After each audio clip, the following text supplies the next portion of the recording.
نمرود اپنی اختیارات سے چاہتا ہے جو اس نے پہلے کہہ دیا ہے کہ موت بھی میرے ہاتھ میں ہے، زندگی بھی میں دیتا ہوں۔ اب نمرود خدا، جھوٹا خدا، یہ کہہ رہا ہے کہ نمرود کو آگ میں جلا دو، مار ڈالو۔ حقیقی اللہ کہہ رہا ہے کہ اختیارات تمہارے پاس نہیں، میرے پاس ہیں، اب تم مار کے دکھاؤ اور میں زندہ کر کے دکھاؤں گا۔ اللہ رب العزت نے اتنی بڑی آگ میں گئے ہوئے ابراہیم کو بچا کر بتایا ہے کہ حقیقی خدا تم نہیں، اختیارات تمہارے پاس نہیں، میرے پاس ہے۔ پھر تھوڑا اور آگے بڑھیے، اگلی آیت ہی بتا رہی ہم سب کو، اور وہ بڑا اچھا پھر پیغام ہے کہ مردوں کو زندہ، ایک بات چل پڑی ہے نا، اور عرب میں بھی بہت سارے لوگ اعتراض کیا کرتے تھے، اے اللہ مردوں کو زندہ کیسے کرتا ہے، ہڈیاں ہو جاتی ہیں، ریزہ ہو جاتی ہیں۔ ایک بندہ تھا، اس نے جناب ایک بہت عرصہ پرانی ہڈی اٹھائی جو اب مٹی کے ساتھ اس قدر مل چکی تھی، جو ہی اس نے ہاتھ میں رکھا یوں تو وہ بھربھری تھی، ایسے مٹی ہو کے اڑ گئی۔ کفار مشرکین مکہ کہا کرتے تھے، یہ اللہ ان ہڈیوں کو کہ جو خاک میں مل چکی ہیں دوبارہ زندہ کیسے کرے گا؟ اللہ نے پھر ایک اور واقعہ یاد دلایا۔ وہ واقعہ ہے، دو روایات ہیں، بعض کہتے ہیں کہ حضرت یرمیہ اور بعض کہتے ہیں حضرت عزیر علیہ السلام، ان میں سے کوئی ایک تھا۔ شہر کے بارے میں بھی کچھ اختلاف ہے، بعض بیت المقدس یروشلم سمجھتے ہیں، بعض۔ بات کیا ہے؟ او کالذی مر علی قریۃ وہی خاویۃ علی عروشها، ایک ایسی بستی کے قریب سے گزرے، وہ بستی ساری کے سارے چھتوں کے نیچے گر چکی تھی اور لوگ مر چکے ہیں، ابھی تک ان کی ظاہراً لاشیں پڑی ہیں یا ہڈیاں پڑی ہیں ظاہراً۔ اور پھر جب حضرت دیکھتے ہیں تو پھر پوچھتے ہیں، پروردگار خدایا انا یحیی ھذا اللہ بعد موتھا، توجہ پوری کرنی ہے، یہ بات اہم ہے میرے آپ سب کے لیے۔ ایک دفعہ ہے کہ موت اور حیات کا، کہ اللہ کیسے مردوں کو زندہ کرتا ہے، یقین نہیں ہے، تو یہ کیسے ممکن ہے کہ نبی کو اس بات پر بھی یقین نہ ہو کہ اللہ مردوں کو زندہ کیسے کر لیتا ہے؟ یہاں یہ بات نہیں ہے کہ مردوں کو زندہ کر لیتا ہے یا نہیں، یقین نہیں آ رہا، اللہ میرے سامنے ثابت کرو، ایسا نہیں ہے۔ حضرت چاہتے ہیں اللہ رب العزت سے کہ پروردگارہ تو مردوں کو تو زندہ کرتا ہے، لیکن طریقہ کار کیا ہے؟ کیسے تو مردوں کو ترتیب، طریقہ کار، کیفیت کیا ہے تو مردوں کو زندہ کر دے؟ پروردگار مجھے دکھا کہ تو زندہ کر کیسے لیتا ہے، ترتیب کیا ہے تیری؟ تو پھر اللہ رب العزت کیا کہہ رہا ہے؟ فَأَمَاتَهُ اللَّهُ مِئَةَ عَامٍ، 100 سال اللہ نے موت دے دی، موت دے دی، ثُمَّ بَعَثَ، پھر اٹھا دیا۔ صلوات پڑھیں محمد والے محمد پر۔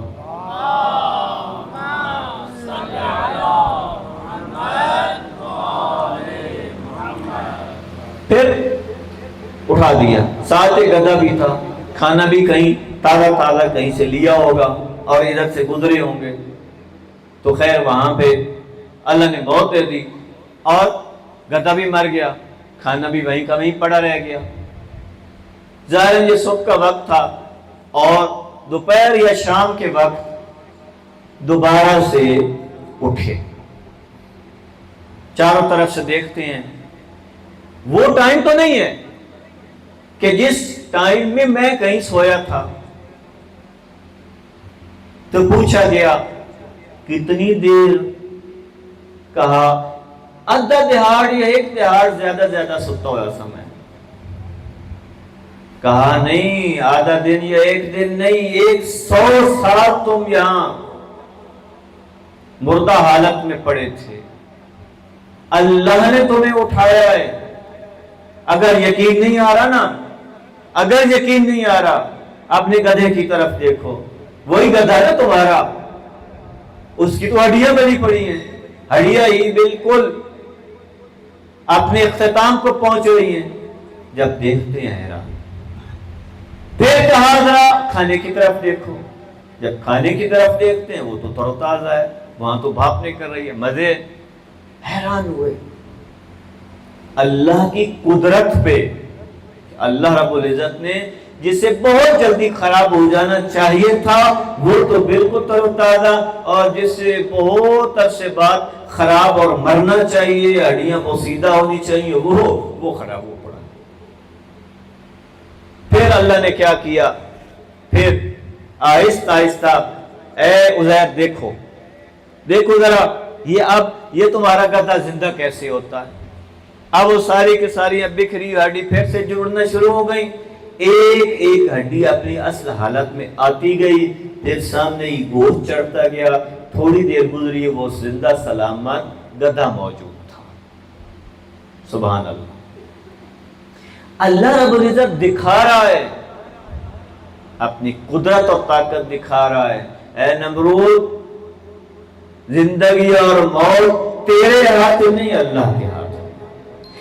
رزق تیرے ہاتھ میں نہیں، اللہ کے ہاتھ میں. اسی لیے ایک اور مقام پہ پھر یہ اگلی آیت ہے تیسری، اسی کے ساتھ جڑی ہوئی ہے. وہ حضرت ابراہیم علیہ السلام کے بارے میں ہے کہ پر فرماتے ہیں اولم تؤمن، جیسے کہا کیف تحیی الموت، مردوں کو کیسے زندہ کرتا ہے، تجھے ایمان نہیں ہے؟ ایمان تو ہے یا اللہ کے، تو ہی مردوں کو زندہ کرتا ہے، پر پھر کیفیت دیکھنا چاہتا ہوں. کہا 4 پرندے لے لو. اچھا ہوا یہ تھا کہ ایک نا دریا کے کنارے پہ ایک جانور کی لاش پڑی تھی. اس لاش میں سے کچھ پرندے کھا رہے تھے، اور پھر کیا ہوا؟ اچانک دیکھتے ہیں کہ جس لاش کے ٹکڑے پرندے کھا رہے ہیں، ظاہراً پرندوں کی خوراک بن رہی ہے، اور یہ پرندے جب مریں گے زمین بوس ہوں گے، زمین کا حصہ بن جائیں گے، کسی درخت کی خوراک بن جائیں گے، کسی اور کی خوراک بن جائیں گے. یہ یا اللہ پھر یہ سارے کے سارے آزاد جڑ کیسے جائیں گے؟ سوال ہوتا ہے نا جوانوں کے لیے. تو اللہ نے کہا اچھا اس کا بھی علاج تندرست ہے، 4 پرندے لے لو، چاروں کا قیمہ کر دو. اچھا قیمہ کر کے مکس کرو. سارا مکس ہو گیا. کہا یہ 4 پہاڑیاں جو قریب چھوٹی تھی، چھوٹی چھوٹی، ان کے اوپر تھوڑا تھوڑا رکھ کے آ جاؤ. جب رکھ کے آ گئے، واپس آنے کے بعد کہا اب ان سب کو پکارو. جب پکارا، جو جیسا تھا ویسا ہی ابراہیم کے پاس پہنچا. تو اللہ رب العزت اپنی نشانیاں دکھاتا ہے. مردوں کو زندہ کرنا بھی میرا کام، بکھرے ہوئے اعضاء کو اکٹھا کر کے دوبارہ زندہ کرنا بھی اللہ کہتا میرا ہی کام، کسی اور کا کام نہیں. یہ ہے انسان کا دل آمادہ ہو جائے. آپ کی زندگی میں کتنے واقعات ایسے گزرے ہوں گے، میں بات تمام کرنے لگا ہوں، کتنے واقعات ایسے گزرے ہوں گے. کبھی بیٹھا کریں، سوچا کریں کتنے واقعات ایسے ہیں جو آپ کے بس میں ہی نہیں تھا، ممکن ہی نہیں تھا. ساری دعائیں آپ کی ایک طرف، ساری کوششیں آپ کی ایک طرف، کچھ بھی حل نہیں نکل رہا. اچانک سے ایک مسئلہ حل ہو جاتا ہے، غیبی قوت کے بغیر بھی وہ حل نہیں ہونے والا. تو آپ اپنے وجود کے اندر اللہ کے وجود کی نشانیاں دیکھیے. اس کے لیے میں ایک بچوں کے لیے جوان بیٹھے ہیں دوست، ایک واقعہ نقل کرنا چاہتا ہوں. صلوات پڑھے محمد و آل محمد پر.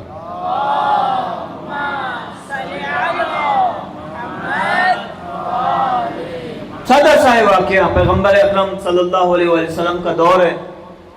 ایک ماننے والا تجارت کی غرض سے شام جایا کرتا تھا. ایک دن شام سے واپس لوٹ رہا، اکیلا تھا.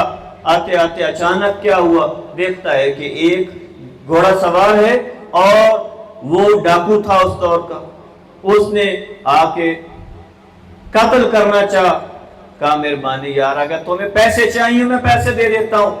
کہا پیسے ویسے نہیں, تمہیں قتل کرنا ہے تاکہ تم میری شکایت حکمران کے سامنے نہ کر سکو. اچھا تو مجھے ہی قتل کرنا چاہتا ہے. کہا پھر ایک کام کرو, صرف تھوڑا سا وقت دے دو, ہے تو آس پاس کوئی بھی نہیں, مارنا تو تم نے مجھے ہے ہی, تو تھوڑا سا وقت دے دو, 2 رکعت نماز پڑھ لوں میں.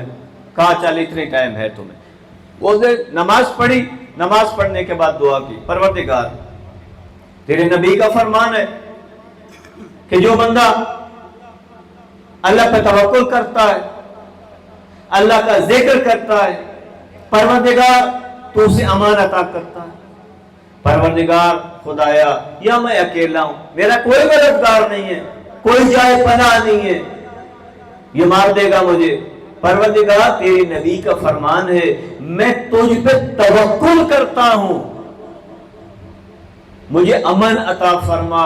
یہی باتیں کر رہا تھا کہ ایک اور شخص اچانک سے نمودار ہوا اور اس نے اس ڈاکو پہ حملہ کیا. وہ ڈاکو پھر نار ہوا اور اس کے بعد پوچھتا ہے اس شخص سے, اے شخص, اے گھوڑے سوار, بتا تو کون ہے کہ ایسے وقت میں جب کوئی بھی امید باقی نہیں بچی تھی تو آیا اور میری مدد کی. کہا میں تیرا توکل ہوں. توجہ ہے نا, کہا میں تیرا توکل ہوں کہ میں آسمان پہ تھا, تو اللہ پہ توکل کر رہا تھا. جبرائیل نے مجھے کہا جاؤ اپنے صاحب کی مدد کرو, میں تیرے پاس آیا ہوں چونکہ تو نے توکل کیا ہے. اللہ نے مجھے شکل عطا کی ہے تاکہ میں تیری مدد کو پہنچوں. اور یہی شخص پیغمبر اکرم صلی اللہ علیہ وسلم کے پاس جاتا ہے, پورا واقعہ سناتا ہے, تو پیغمبر فرماتے ہیں کوئی شک نہیں, توکل کرنے والوں کو ہی اللہ بڑے درجے عطا کرتا ہے. تو جو شخص اللہ پہ یقین کر لیتا ہے, اللہ پہ توکل کر لیتا ہے, دوستو اللہ رب العزت ہر جگہ پھر اس کی مدد کرتا ہے. اپنے وجود کے اندر احساس کریں اس طرح کے واقعات کہ جب آپ کے پاس کچھ نہ تھا اللہ نے تمہاری مدد کی ہے, غیبی قوت مددگار بن گئی ہے. اپنے اندر اس کائنات میں اللہ کو ڈھونڈیے, اپنی فطرت کو پاک کیجیے, اپنی عقل کو استعمال کیجیے, آپ کو اللہ رضا دے گا. اگرچہ ابھی میں نے 4 مرحلے بیان کیے, ایک 5واں مرحلہ موجود ہے.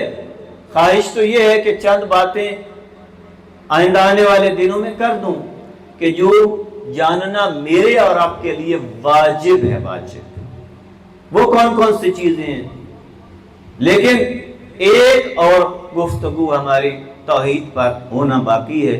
وہ مکمل ہوئی تو انشاءاللہ کوشش کریں گے کہ اگلی باتیں چند آپ کی خدمت میں عرض کریں. بس ایک واقعہ اور آپ کی خدمت میں عرض کر دوں چونکہ ہمارے جوان بچے تاکہ ان کی نیندیں بھی اڑ جائیں, اور واقعہ بھی ہمیشہ کے لیے بڑا خوبصورت اور پیارا واقعہ ہے. میرے اور آپ سب کے لیے بھی بہت انشاءاللہ سبق آموز ہے, اور ہمیں بھی جھنجھوڑ رہا ہے کہ ہم اللہ پہ کتنا ایمان رکھتے ہیں. ایک دن ایک علاقے میں نا بارش نہیں ہو رہی تھی, اب تو الحمدللہ ہمارے یہاں ہو گئی, بارش نہیں ہو رہی تھی. سب لوگوں نے مولانا صاحب کے سے کہا کہ مولانا صاحب بارش نہیں ہو رہی, کوئی دعا کرے, مل جل کے کوئی نماز استسقاء پڑھے. کہا ٹھیک ہے. پھر ایک دن معین ہو گیا اور کہا کہ سارے کے سارے باپ, مرد, عورتیں, بچے, بوڑھے, سارے کے سارے جو ہے نا یہ باہر جائیں گے شہر سے اور وہاں جا کے مل کے دعا کریں گے, ننگے پاؤں سب نے جانا ہے. خیر سب کو طے ہو گیا. اس دن سارے کے سارے شہر سے باہر نکلے اور میدان میں گئے. مولانا صاحب بھی ساتھ جا رہے ہیں, اور جب مولانا صاحب سٹیج پہ پہنچے, آگے پہنچے تاکہ نماز استسقاء پڑھیں اور دعا کریں بارش کی, کیا دیکھتے ہیں پورے کے پورے مجمع میں سے ایک بچہ ہے کہ جس کے ہاتھ میں چھتری ہے. توجہ میری طرف کریے, جس کے ہاتھ میں چھتری ہے. مولانا صاحب حیران پریشان, واپس میں نے نہیں نماز پڑھانی, جاؤ بچے کی طرف جا پہنچے. لوگوں نے کہا مولانا صاحب کیا ہوا؟ کہا اس بچے کے یقین کو دیکھو، اگر تمہارا یقین اسی طرح ہو گیا اللہ بارش نازل کر دے گا. اپنے یقین کو بڑھاؤ کہ جب تم اللہ کی حضوری دعا کرنے جا رہے ہو، کائنات کے خالق و مالک اور ساری قدرتوں کے مرکز کے سامنے ہاتھ بلند کر رہے ہو، تو اس یقین کے ساتھ ہاتھ بلند کرو کہ اللہ اسے خالی نہیں لوٹاتا. تو جب اس یقین کے ساتھ آپ اللہ کو پکارتے ہو تو اللہ تمہاری آواز پر لبیک کہتا ہے. عزاداران امام حسین توجہ فرمائیں. اور یہ واقعات اگرچہ سادہ اور چھوٹے چھوٹے واقعات ہیں لیکن ہمارے لیے بہت بڑا پیغام ہے. ہماری زندگیوں میں بہت ساری باتیں نماز ہیں لیکن اللہ کے وجود کا، اللہ کے دینے کا یقین نہیں ہو پاتا. صلوات پڑھیں محمد و آل محمد.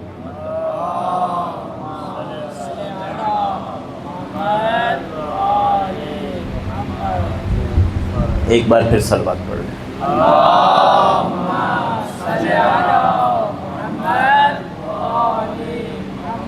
بس اسی توحید کو سمجھنا ہے اور بہترین سمجھایا ہے تو کربلا والوں. اللہ پہ اتنا یقین تھا، حق کے لیے اتنا ڈٹ گئے کہ پھر اپنی جانوں کی پرواہ بھی نہ کی. 28 رجب امام کا کارواں مدینہ سے نکلا ہے. 5 شعبان کو مکہ پہنچا اور حسب روایت 9 ذی الحج کو جب حاجی حج کر رہے تھے اس وقت امام کربلا کی طرف روانہ ہوئے اور منزلیں طے کرتے کرتے کرتے 2 محرم الحرام کو کربلا میں پہنچے. جب امام مکہ میں موجود تھے تو کوفہ والوں کے بہت سارے خط امام کو پہنچ رہے تھے کہ ہمارے پاس کوئی امام نہیں ہے، کوئی رہنما نہیں ہے، ہماری فصلیں پک چکی ہیں، لوگ تیار ہیں، اپنے امام کی اطاعت کے لیے آمادہ ہیں اور آپ جا ہی رہے ہیں، مدینہ کو چھوڑ ہی دیا ہے، تو آپ کہیں اور نہ جائیں، ہماری طرف تشریف لائیں تاکہ ہم آپ کے ساتھ مل کر یزید کا تختہ الٹ دیں. امام نے خطوں کے جواب میں اپنا ایک سفیر بھیجا ہے کوفہ کی طرف اور یہ کہتے ہوئے بھیجا ہے کہ یہ میرا بھائی اور میرا قابل اعتماد ہے، میں دیکھنا چاہتا ہوں کہ تم واقعاً اپنی بات میں سچے ہو. راستے کی مشکلات طے کرتے حضرت کوفہ پہنچے. کوفہ میں مختار ثقفی کے گھر کچھ دن قیام کیا، جگہ بدلتے رہے یہاں تک کہ حضرت ہانی بن عروہ کے گھر میں تشریف فرما ہوئے. اور اتنے میں یزیدی لوگوں نے دیکھا کہ اب تو کوفہ ہاتھ سے نکل رہا ہے، اس لیے کہ خط لکھنے والوں نے حضرت مسلم کے ہاتھ میں بیعت شروع کر دی تھی اور بعض روایات کے مطابق کم و بیش 18 سے 30 ہزار کے درمیان لوگوں نے حضرت مسلم کے ہاتھ پہ بیعت کی ہے. خط لکھا گیا ابن زیاد کو اور ابن زیاد کو بصرہ کے ساتھ ساتھ کوفہ کی گورنری بھی دے دی گئی. ایک خبیث اور یہ ملعون جب کوفہ میں پہنچا تو لوگوں کو ڈرانا دھمکانا شروع کیا. کہا کہ اگر تم نے مسلم کا ساتھ دیا یا کسی کے حتی خاندان میں بھی مسلم موجود ہوا یا کسی نے مدد کی ہوئی تو میں اس پورے خاندان کو تہس نہس کر دوں گا، ان کے گھروں کو جلا ڈالوں گا، ان کے مردوں کو مار ڈالوں گا. جب یہ خوف کی فضا کوفہ میں طاری ہوئی، سفیر حسین آہستہ آہستہ تنہا ہوتے چلے گئے۔ عزادارو، ایک وقت وہ آیا ہے کہ جب حضرت مسلم نماز میں تھے، چند لوگ تھے، اور جب نماز تمام ہوئی، مسجد سے باہر نکلے تو ساتھ ایک فرد بھی نہیں تھا۔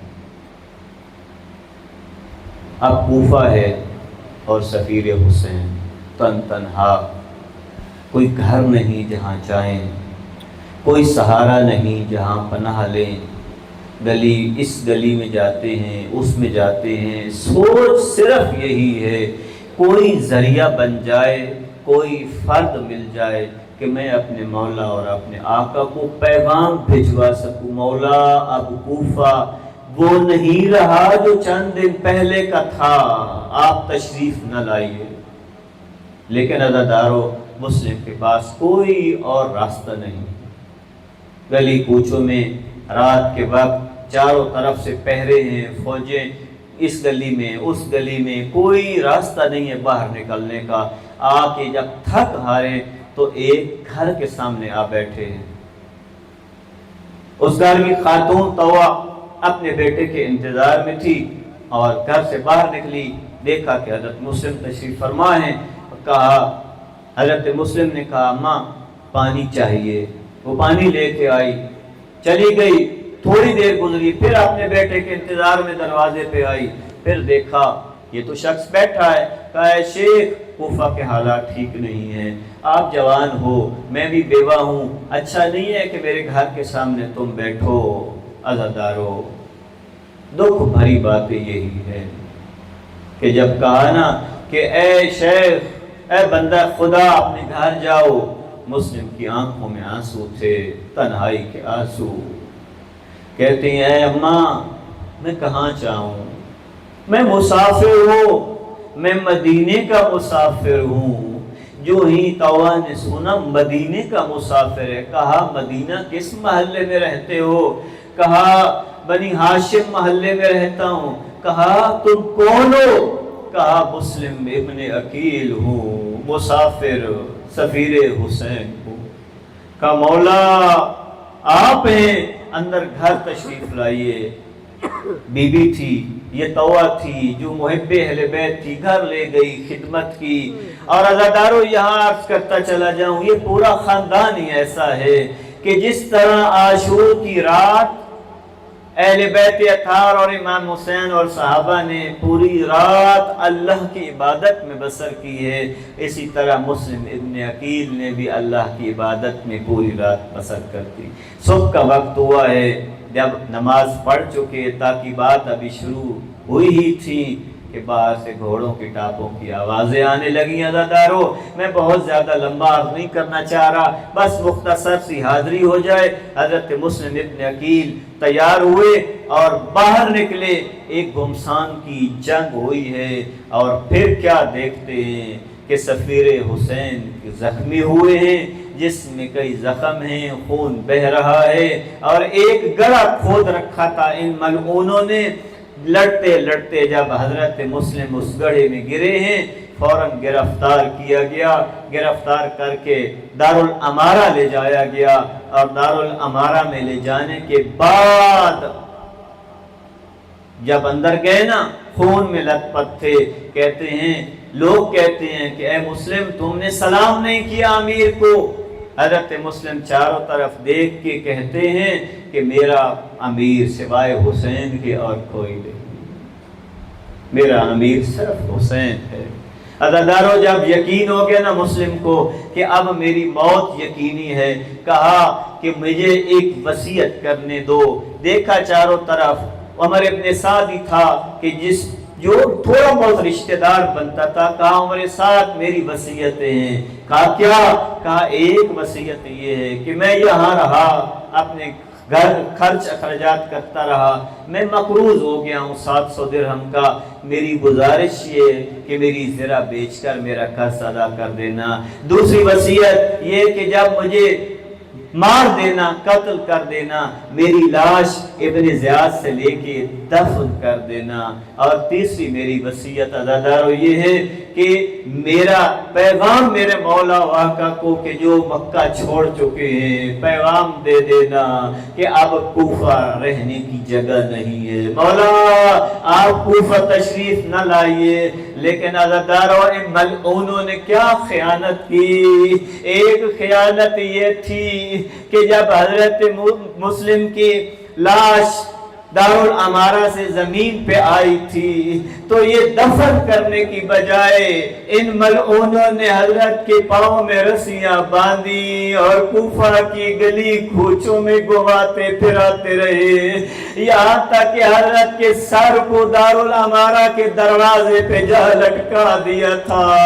عزاداروں میں کہوں گا اے مسلم آپ ابھی بھی خوش قسمت ہیں، ابھی بھی خوش قسمت ہے۔ لیکن عزاداروں کربلا میں روز عاشور مولا حسین کو دیکھیے کہ جو تنہا میدان کربلا میں فوج اشقیا سے لڑ رہے ہیں،